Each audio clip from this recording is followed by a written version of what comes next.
Λοιπόν, έστω ότι θέλουμε να κατεβάσουμε τα βιβλία σε PDF στον υπολογιστή μας και να πάμε ένα βήμα παραπέρα και να τα μετατρέψουμε σε αρχεία notebook για να τα δουλεύουμε στην τάξη και να μπορούμε να γράφουμε πάνω τους.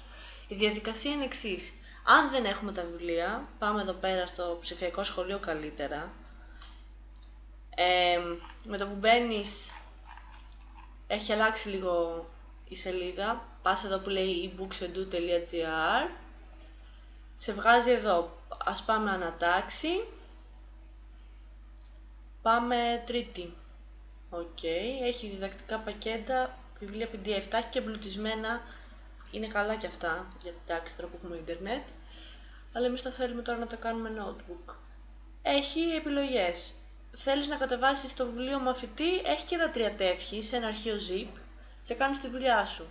Θες να τα κατεβάσεις όλα, σου έχει όλα αυτά σε ένα αρχείο zip, πάλι τα ξεζιπάρεις. Πάμε βιβλίο μαθητή. Αργεί λιγάκι. Θαυμάσια.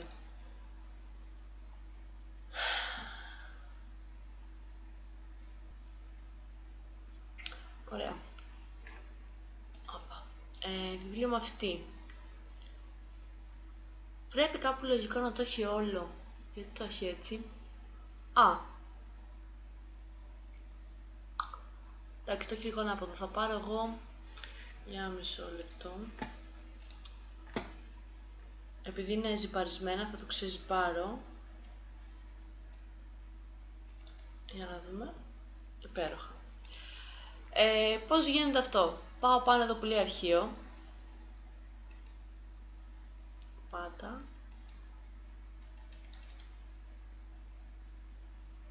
Άρχισε λίγο. Λοιπόν, αρχείο. Εκτύπωση. Πατάω. Και πάω εδώ που λέει Smart Notebook Document Writer. Πατάω. Στην ουσία αυτό το λέγεται Virtual Print. Κάνω ψηφιακή εκτύπωση, κάτι.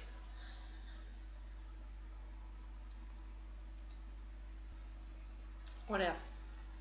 Διαλέγουμε το πρώτο, γιατί μας κάνει κάθε σελίδα μια εικόνα και κάνει λιγότερη ώρα. Αν διαλέξουμε το δεύτερο, προσπαθεί να σπάσει κάθε αντικείμενο και αργεί πάρα πολύ και θα κολλήσει σίγουρα και δεν μας χρειάζεται κιόλας. Ωραία. Τώρα έχουμε κάνει το βιβλίο γλώσσας, το τρίτο τεύχος, το έχουμε κάνει αρχείο notebook και μπορούμε να τα ανοίγουμε στο διαδραστικό. Συνήθως κρατώντας πατημένο το shift, πατάω το delete και τα σβήνω, δεν τα χρειάζομαι. Και έτσι το έχω αποθηκευμένο. Μάλλον πρέπει να το αποθηκεύσω. Αποθήκευση ως. Πάω εδώ και γράφω και πατάμε save σε ένα φάκελο. Με τη Βάσο τα έχουμε φτιάξει κάπως έτσι αποθηκευμένα για να τα λειτουργούμε όλη τη χρονιά.